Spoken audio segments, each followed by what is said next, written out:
Assalamualaikum warahmatullahi wabarakatuh. Innal hamdalillah nahmaduhu wa nasta'inuhu wa nastaghfiruh wa na'udzu billahi min syururi anfusina wa min sayyiati a'malina. Man yahdihillahu fala mudilla lahu wa man yudlilhu fala hadiyalah. Asyhadu an la ilaha illallah wahdahu la syarikalah wa asyhadu anna Muhammadan abduhu wa rasuluh. Ya ayyuhalladzina amanu taqullaha haqqa tuqatih wa la tamutunna illa wa antum muslimun. Ya ayyuhan nasu taqu rabbakumul ladzi khalaqakum min nafsin wahidah wa khalaqa minha zawjaha wa batha minhuma rijalan katsiran wa nisaa'a. Wattaqullaha alladzi tasaaluna bihi wal arham innallaha kana 'alaikum raqiba. Ya ayyuhalladzina amanu taqullaha wa qulu qawlan sadida yuslih lakum a'malakum wa yaghfir lakum dhunubakum wa man yuti'illaha wa rasulahu faqad faza fawzan 'azima. Puji dan syukur marilah kita panjatkan kehadirat Allah Subhanahu wa taala yang senantiasa memberikan berbagai macam kenikmatannya kepada kita. Alhamdulillah, di hari yang ke-23 ya Pak ya, di bulan Ramadan kita bisa beriktikaf di masjid yang mulia ini. Semoga dengan duduknya jemaah sekalian pada kesempatan pagi hari ini menjadi amal ibadah yang bisa menambah bobot pahala ibadah puasa kita di hadapan Allah. Nah, kita akan lanjutkan pembahasan surah Luqman ya.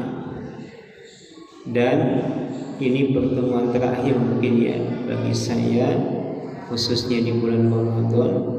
Insya Allah mungkin kita akan lanjutkan nanti di bulan Syawal.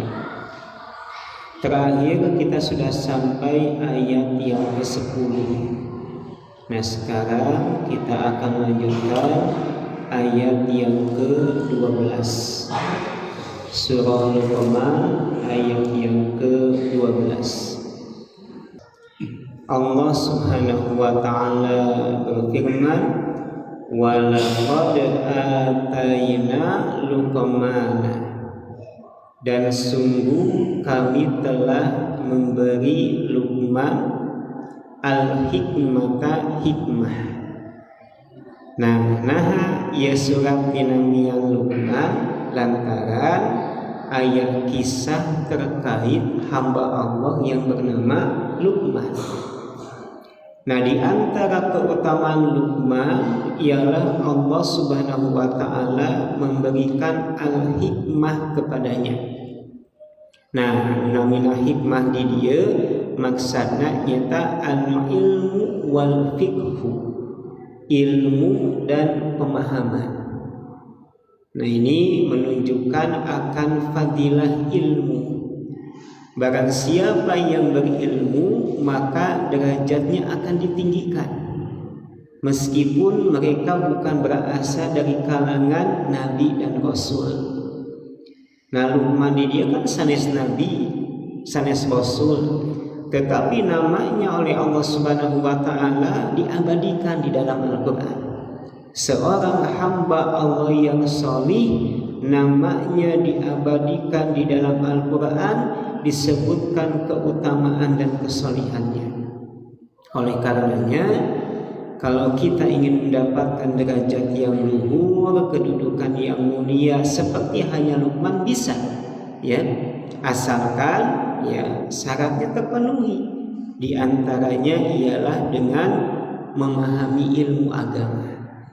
Sebagaimana Allah Subhanahu wa taala berfirman, "Yarfa'illahu alladzina amanu minkum walladzina utul ilma darajat."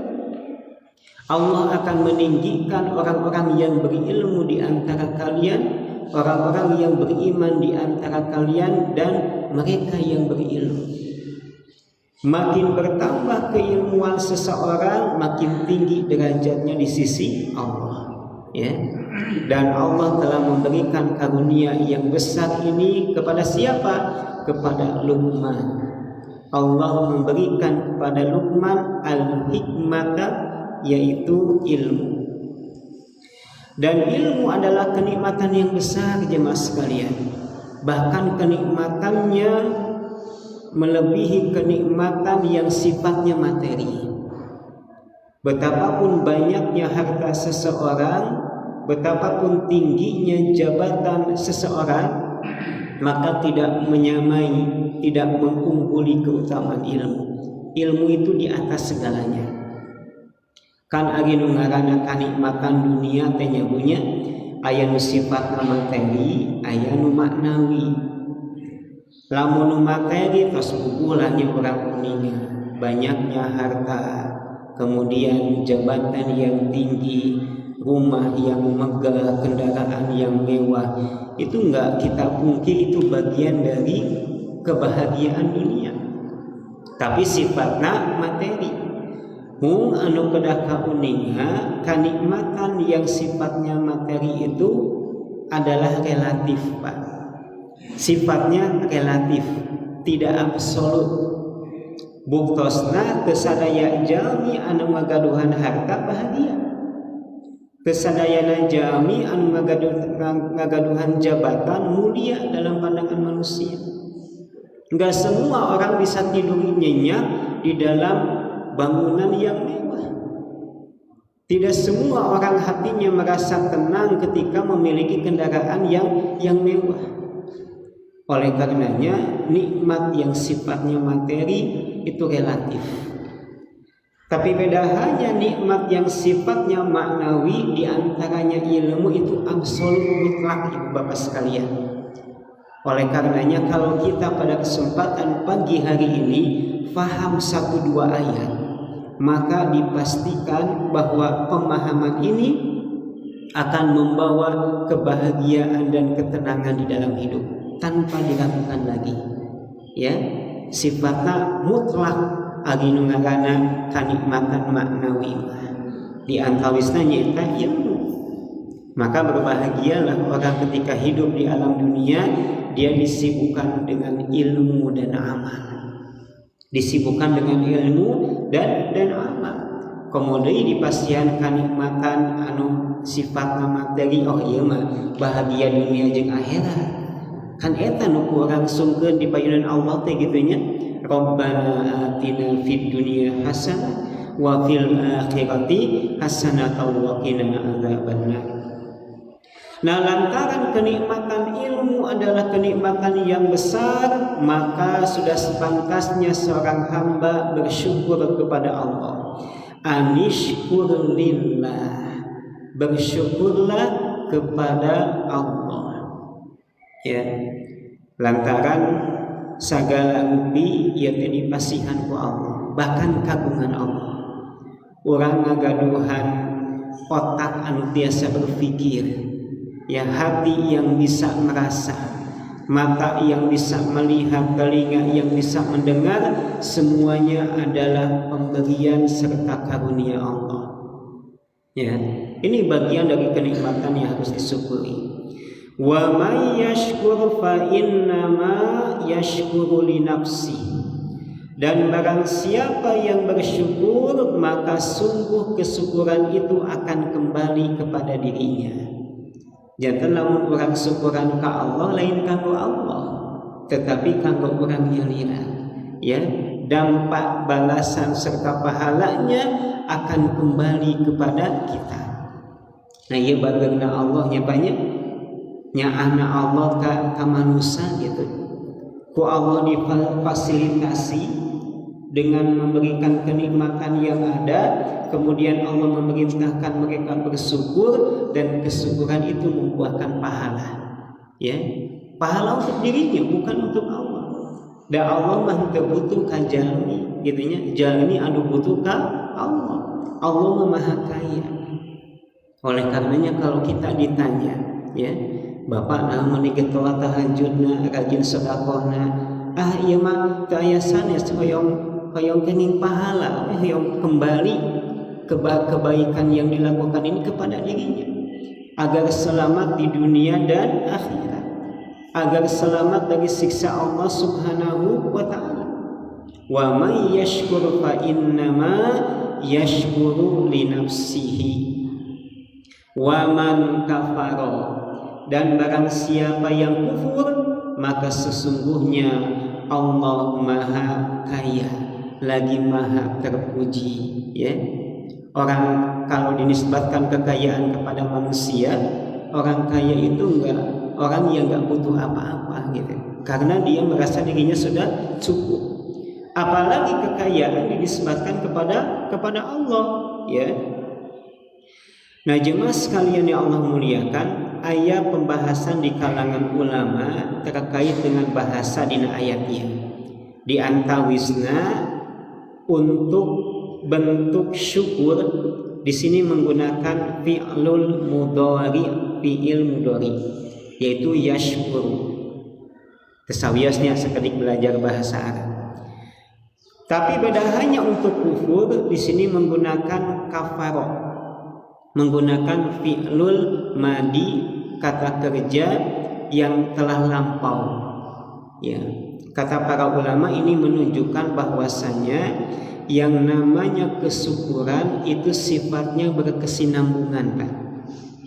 Jadi perkara yang harus kita syukuri bukan hanya satu bentuk saja, tetapi ragam bentuk kenikmatan yang Allah berikan hendaknya disyukuri. Dan ini pun menunjukkan kalimat yashkuru menunjukkan bahwa seorang hamba sebesar apapun rasa kesyukurannya, maka dia tidak mungkin sampai kepada puncak kesyukuran yang sempurna, ya, tidak mungkin sampai kepada puncak kesyukuran yang sempurna. Tong waka Bu, mensyukuri nikmat Allah, hakikat syukur teh model kumaha, ngetang kanikmatan oge tos teu tiasa. Saur Allah nyuliran. Wa in ta'uddu ni'matallahi la tuhsuha. Jika kalian menghitung nikmat Allah, niscaya kalian tidak akan bisa menghitungnya. Menghitung nikmat sudah tidak bisa, lalu bagaimana mensyukurinya gitu? Kan gitu etang-etangannya. Beda hanya dengan kafaro, barang siapa yang kufur ini dalam bentuk fi'lul madhi. Nah, ini menunjukkan akan keterputusan orang ketika mereka kufur kepada Allah. Jantan namun kenikmatan dibalas ku kekufuran, maka dipastikan kenikmatan itu akan terputus, baik dari segi kuantitasnya atau dari segi kualitasnya. Mata bila ia pertarosan Ustaz geuning nutara salat oge beunghar gitu, eta nu kafir hidupnya sejahtera dengan luar zakat, maka kita katakan bahwa boleh jadi dari segi kuantitas kekayaan mereka bertambah, tapi kualitasna teu aya. Naon kualitas tina harta? Keberkahanana. Kedah namakan nambi harta, nambi kataatannya banyak, nambi kesyukuran. Tapi aya kalana jami nambi harta malah nambi kedurhakaannya kepada Allah, malah tambah durhakana ke Allah Subhanahu wa ta'ala. Nah, ibu bapak yang Allah muliakan, kemudian ayat ini juga menjadi pelajaran bahwasanya hakikatnya seorang hamba dia miskin di hadapan Allah, fakir di hadapan Allah.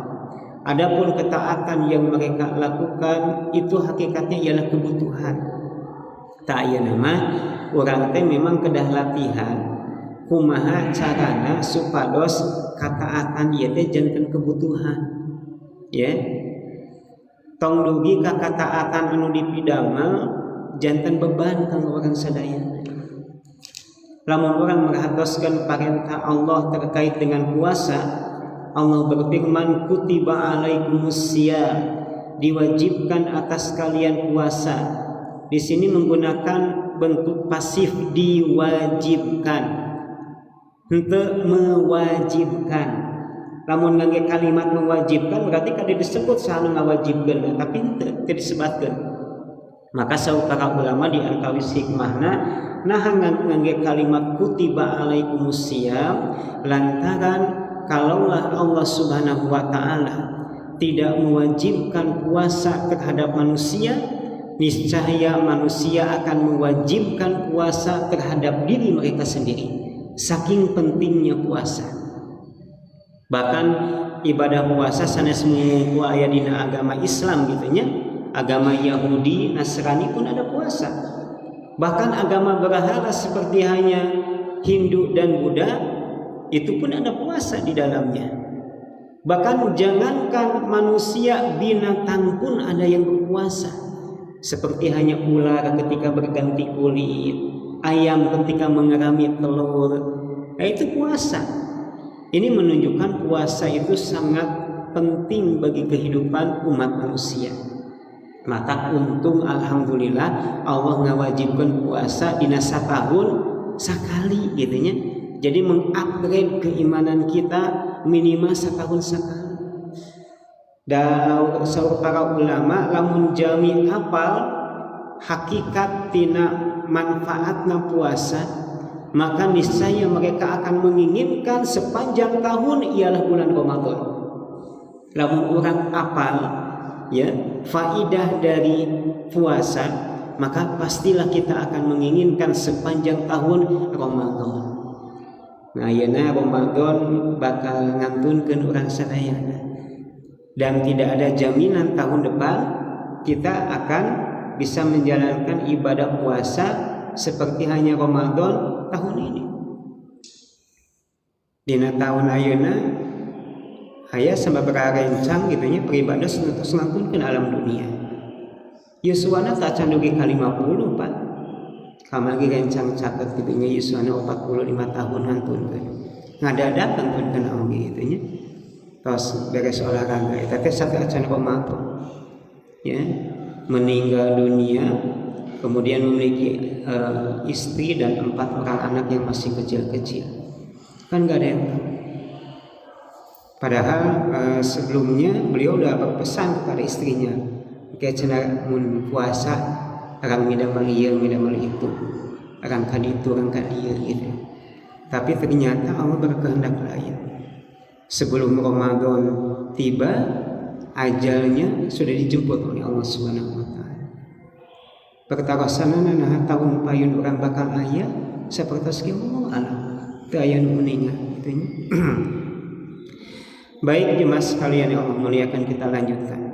Anishkur maka bersyukurlah.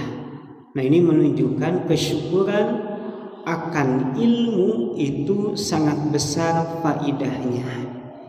Ingat Pak, sebagaimana yang dinasihatkan para ulama bahwa buah tina syukur tehnya eta bertambahna nikmat. Upami Bapak kenging artos syukuran ka Allah, maka dipastikan artos bakal nambah. Namun orang dipasian kesehatan ku Allah teras syukur, maka Allah akan menambah kesehatan. Ketika kita diberikan kebahagiaan kemudian bersyukur, Allah pun akan menambah kebahagiaan. Ketika kita diberikan ilmu lalu bersyukur, maka Allah pun akan menambah ilmu kita. Gitu nya. Saya tak enakna jami syukuran teh gitu. Tiap kali bersyukur tambah nikmat. Tiap kali bersyukur tambah nikmat. Di tengah dia menikmati nikmat yang ada. Contoh lainnya, lamun orang menuju ke iftar buka puasa, kan uang kan leuteun asa karaos nikmat gitu nya banyak. mun Ramadan teh tuh endahna Ramadan teh lamun magrib teh bingah gitu. Anu teh diraoskeun ku jami teu puasa. Azan yang paling merdu itu bukan keadaan maghrib ya Bu ya. Saking merduna adzan maghrib di lohor kene geus diantosan. Nah, nalika orang nuang takjil lah bahasa orang mah gitu. Nalika orang nuang takjil karaoskan nikmatna ya banyak. Kemudian kita pun mengucapkan alhamdulillah. Di tengah kita menikmati kenikmatan yang ada ditutup dengan hamdalah, maka dipastikan Allah akan menambah kenikmatan yang lain. Ya, maka dipastikan Allah akan menambah kenikmatan yang lain. Ini hebatnya atau keajaiban syukur ya. Bertambah terus nikmat yang Allah berikan ketika kita mensyukurinya. Nah, jemaah sekalian yang Allah muliakan, kemudian di ayat berikutnya Allah Subhanahu wa taala berfirman. Sekedar. Ya. Walaqad atayna Luqmana, dan sungguh kami udah tadi ya. Wa idh qala Luqmana libnihi, dan ingatlah ketika Luqman berkata kepada anaknya. Nah, di antara kesolehan Luqman, upami orang hoyong kuninga ibu bapak, Luqman itu seorang bapak, seorang ayah yang rajin memberikan nasihat kepada anaknya. Nah, di antara krisis orang tua zaman now, yaitu zaman ayeuna, mereka itu bakhil memberikan nasihat kepada anak-anak. Terlebih hanya ketika anak sudah menginjak usia dewasa. Dugi ka aya ungkapan model kieu kumbaya dan geus gede teu kudu digeunggeureurkeun ke oge apa sorangan kan gitu. Kantos ibu ngadang ucapan model kitu ke oge hideung sorangan kan gitu. Keun bae antepkeun we kan gitu. Cuek ya orang tua terhadap pendidikan anak-anaknya.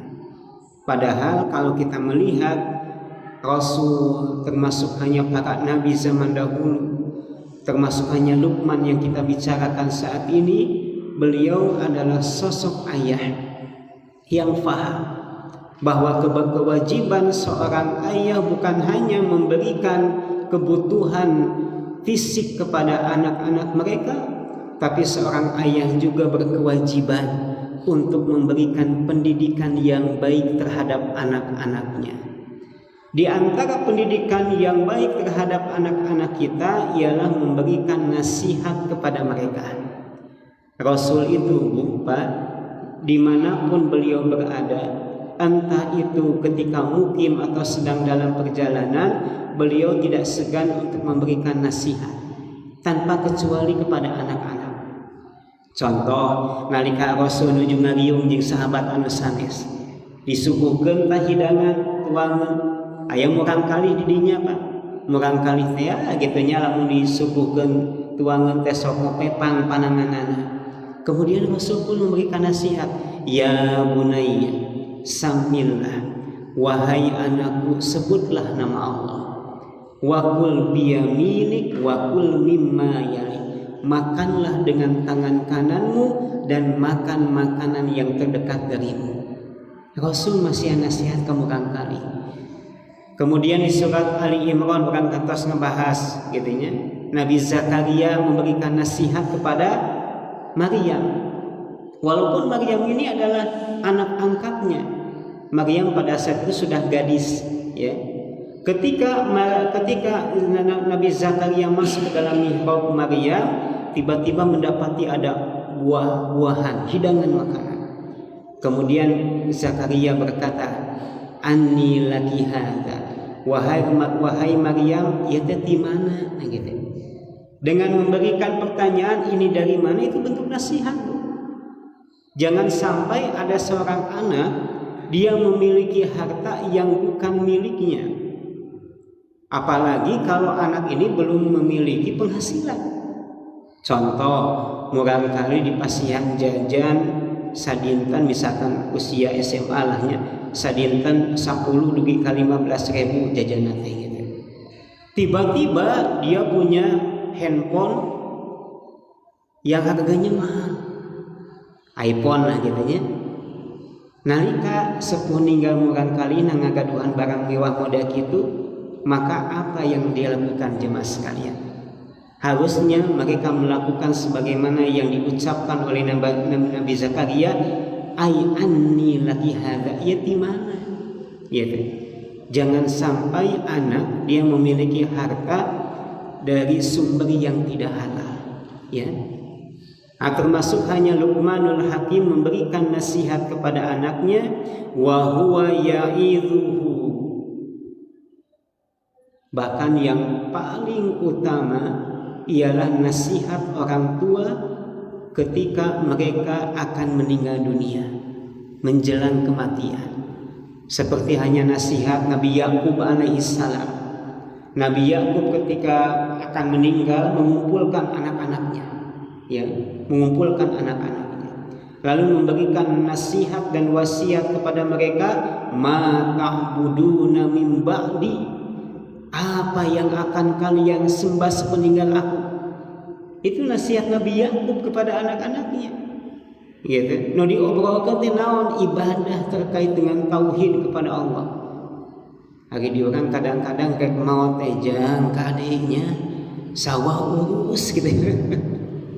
Itu perusahaan ka umatnya supaya mun bapa geus eueuh kudu leuwih maju gitu. Tas kitu teh maot gitu. Tas kitu teh maot lah. Kemudian harta yang banyak yang ditinggalkannya akhirnya diperebutkan oleh anak-anaknya. Nah, diperebutkan oleh anak-anaknya, terberkah akhirnya, ya. Nah, maka wasiat yang paling utama, nasihat yang paling utama adalah tauhid jemaah sekalian, terkait dengan tauhid. Nah, kita perhatikan bahwa Luqmanul Hakim memberikan nasihat kepada anaknya yang pertama ialah terkait dengan tauhid. Ya bunayya la tusyrik billah.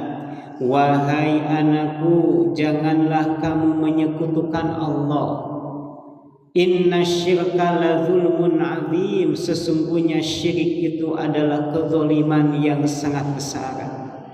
Jantan lamun rek masih nasihat, awali nasihat yang sangat bermanfaat bagi anak-anak kita. Kalau bagi seorang muslim ialah terkait dengan tauhid. Lantaran tauhid adalah modal keselamatan seorang hamba untuk bisa masuk surga. Lamun tauhid pasti aya di mana orang sadayana, bahkan kita mati dalam keadaan syirik, dalam keadaan menyekutukan Allah, maka kita tidak akan selamat. Allah tidak akan mengampuni dosa syirik. Orang yang meninggal dalam keadaan syirik tidak akan mendapatkan ampunan dari Allah. Nah, bapak oge mangga gitu, termasuk pribados gitu ya. Nganasehatan murang kali tanamkan nilai-nilai tauhid. Jangan sampai ketika kita enggak ada, mereka menyembah kepada selain Allah. Bahkan naudzubillah mereka murtad dari agama ketika orang tuanya sudah tidak ada. Berapa banyak anak mengalami kegoncangan, kolet gitunya nalika sepun atas teu aya. Kalau orang tua dari sejak dini menanamkan akidah yang kuat, keimanan yang kuat kepada anak-anaknya, harapannya ketika kita sudah tidak ada, mereka sudah punya bekal yang kuat terkait dengan agama tentunya. Wahai anakku, janganlah kalian menyekutukan Allah. Sesungguhnya syirik, nah syirik teh nyata nyekutukeun Allah. Omat nyabunya ibu-ibu nu sok ngaos mah kedah lagas ngangge istilah teh gitu. Kadang di orang sok pabaliut antara syirik istilah agama jeung syirik terkait adat. Ibarat tinggal rencang maju usahana gitu. Orang teh sok jages tong syirik maneh teh. Padahal syirik itu ialah menyekutukan Allah. Mungkin syirik yang dimaksud ialah iri atau dengki, nah kan lagas ngangge istilah dengki. Nah, jemaah sekalian yang Allah muliakan, terkait dengan ayat ini ada hadis yang dimana Rasul saat membaca ayat di surah Al-An'am, alladzina amanu wa lam yalbisu imanahum bidzulmin. Orang-orang yang beriman yang tidak mencampur keimanan mereka dengan kezaliman, maka merekalah yang akan mendapatkan keamanan. Nah, nalika ayatnya diauskeun ke para sahabat, mereka langsung tersentak. Lantaran ayat ini seakan-akan memberikan peringatan bahwa iman itu tidak boleh dicampur adukan dengan kezaliman. Dan dalam pemahaman sahabat, anu ngaranna zalim teh dosa secara umum. Sehingga mereka berkata, "Ya Rasul, adakah di antara kami yang tidak mencampur keimanan dengan kezaliman?" Kemudian Rasul pun membaca ayat di dalam surat Luqman. Tidakkah kamu ketahui bahwa Luqman pernah berkata kepada anaknya, "Inna syirka la zulmun azim." Yang dimaksud dengan zalim di sini ialah bukan dalam artian dosa secara umum, tapi asyirku billah, syirik kepada Allah. Jadi syirik itu ialah kezaliman yang sangat besar. Ya. Zalim teh naon ibu? Zalim teh nyaeta nempatkeun hiji perkara sanes dina tempatna. Harusnya seorang manusia dia menyembah Allah, tapi dia malah menyembah Tuhan selain Allah. Dia membuat tandingan bagi Allah. Dia bergantung kepada selain Allah. Maka ketika dia menyekutukan Allah, itulah bentuk kezaliman yang sangat besar. Nah, jemaah sekalian yang Allah muliakan, kemudian ayat berikutnya, ayat ke-14 ya. Di ayat yang ke-14 Allah Subhanahu wa taala menerangkan kepada kita terkait dengan nasihat Luqman kepada anaknya. Wa wassaynal insana biwalidayhi, dan kami wasiatkan atau kami perintahkan kepada manusia agar berbuat baik kepada kedua orang tuanya. Nah, ini berbuat baik kepada kedua orang tua derajatnya di bawah tauhid, di bawah ketaatan kepada Allah. Jantan lamun aya jami tos ngaros maksima nyakeutkeun diri ka Allah, apalagi ketaatan atau kebaikan yang harus mereka lakukan? Jawabannya ialah berbakti kepada ibu dan bapak, berbakti kepada kedua orang tua. Hamalathu ummuhu wahnan ala wahnin, di mana ibunya mengandung dia wahnan ala wahnin, dalam keadaan lemah di atas kelemahan. Nah, jantan ayat ieu biasa jantan dalil bahwasana derajat ibu itu lebih tinggi ketimbang ayah. Apalagi ada hadis yang menerangkan hal itu. Sahabat bertanya, "Ya Rasul, siapakah orang yang paling berhak aku berbuat baik kepadanya?" Rasul berkata, "Ummuka." Sampai Rasul menyampaikan 3 kali, ummuka, ummuka, ummuka, kemudian yang keempatnya abuka, bapakmu. Ya, bukan berarti jasa bapak itu tidak ada, wah besar tentunya. Ya, ayah itu adalah sebagai garda terdepan dalam hal penjagaan dan perlindungan kepada anak-anaknya. Tapi dari segi pengorbanan atau bakti itu lebih tinggi seorang ibu. Ya, digambarkan dalam ayat ini bahwasanya ibu yang mengandung dalam keadaan lemah di atas kelemahan. Bukankah yang namanya kandungan, makin tua usia kandungan makin repot kan karaosna nyebunya. Nah, ada istilah hamil tua. Hamil tua teh naon maksudnya? Maksudnya usia kandungan terus makin lama ya, menginjak 9 bulan. Wahnan ala wahnin wa fisaluhu, dan menyapihnya fi amaini, dalam rentan 2 tahun.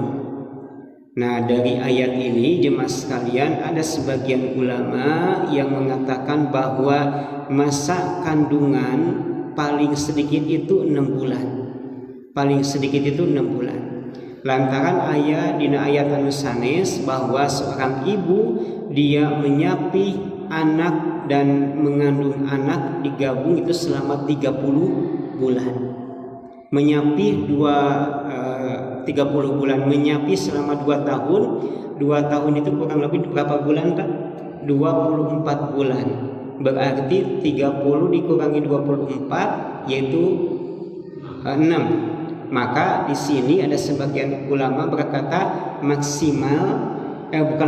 minimal masa kandungan itu ialah 6 bulan. Ya, maksimalnya 8 bulan.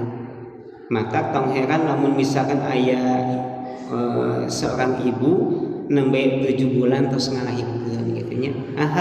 Hal yang wajar karena hal itu diisyaratkan di dalam Al-Qur'an.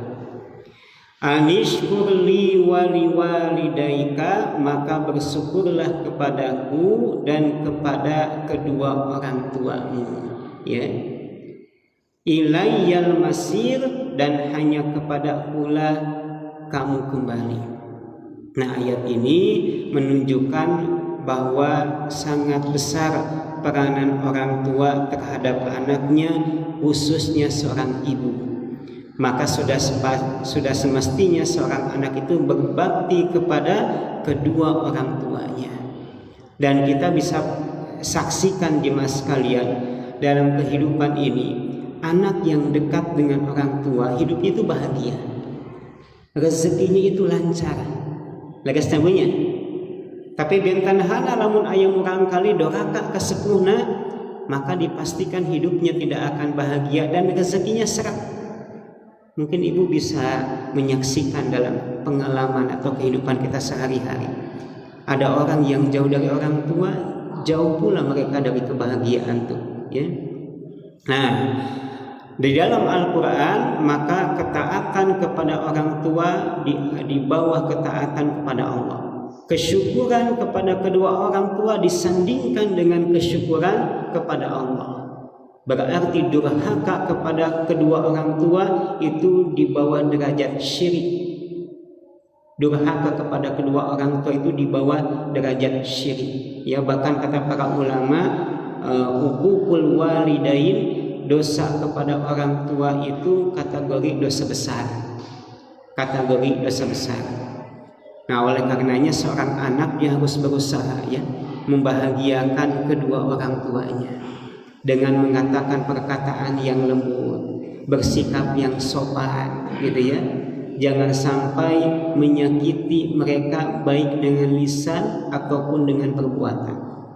Terlebih hanya kalau orang tua sudah menginjak usia senja. Biasana upami tos seumah langkung sensitif manahna. Maka dina Al-Qur'an Allah berpesan wala takul lahuma uffin. Tong dugi ka ngucapkeun kata-kata cih sareng saja bina, karena hal itu bisa menyakiti perasaan mereka. Walaupun tidak ada kalimat yang jelek, tapi kata-kata si mamah mah, si bapak mah gitu nya. Kalau hal itu diucapkan di hadapan orang tua yang sudah senja, itu berpotensi menyakiti perasaan mereka. Nah, mengatakan kata-kata di hadapan orang tua sudah gak boleh, apalagi melebihi itu jemaah sekalian. Komodo dugi kapopoloto kasepuh teh gitunya nyentak saja bina. Nauzubillahi min dzalik. Bahkan beberapa kasus saya pernah mendapati ada anak dia merasa benar sendiri gitu ya ketika ada pertengkaran dengan orang tuanya. Maka kami sampaikan ketika Anda ada perbedaan pendapat dengan orang tua wajib mengalah.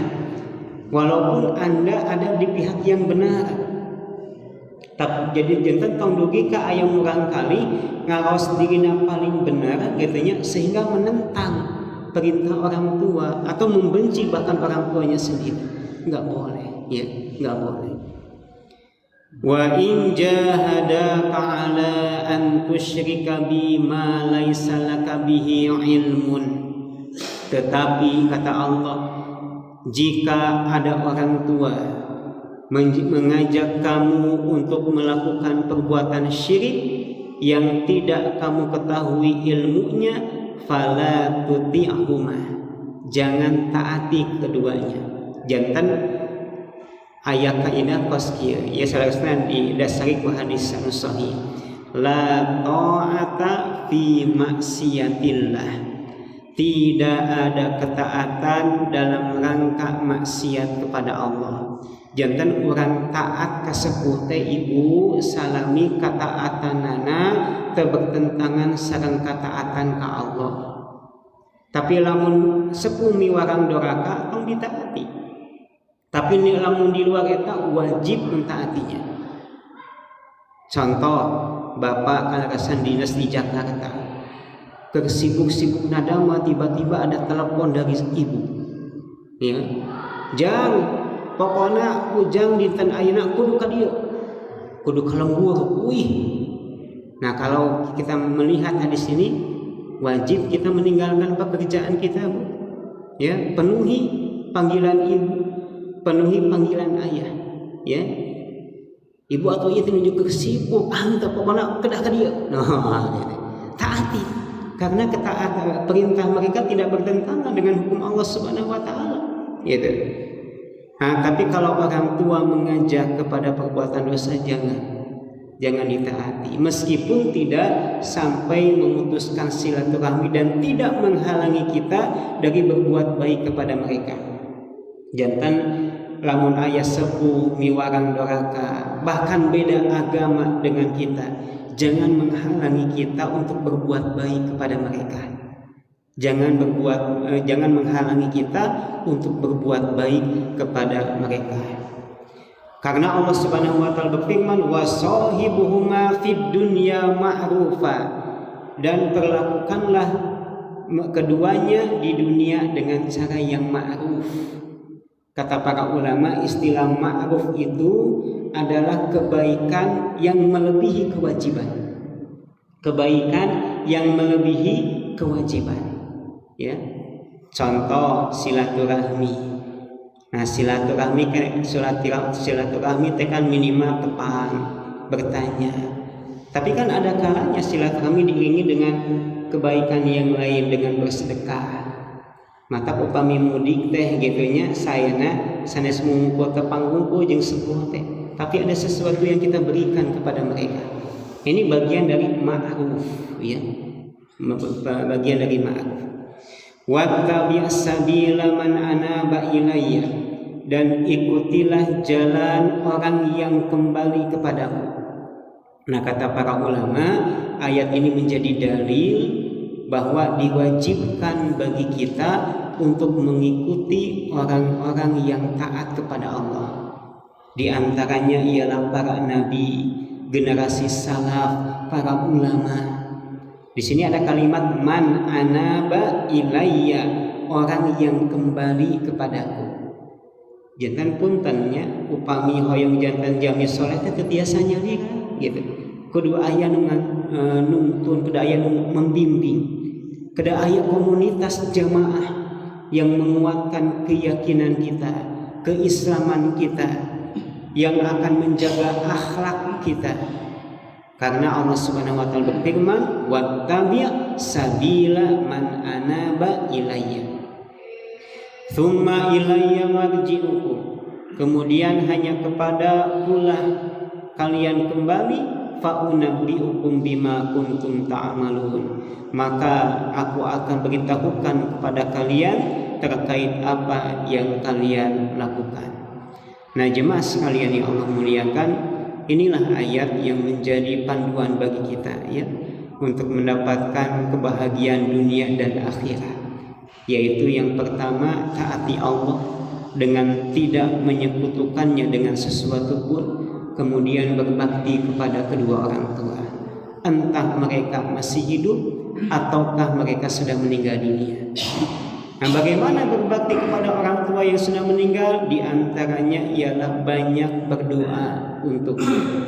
Kemudian melanjutkan kebaikan yang biasa dilakukannya.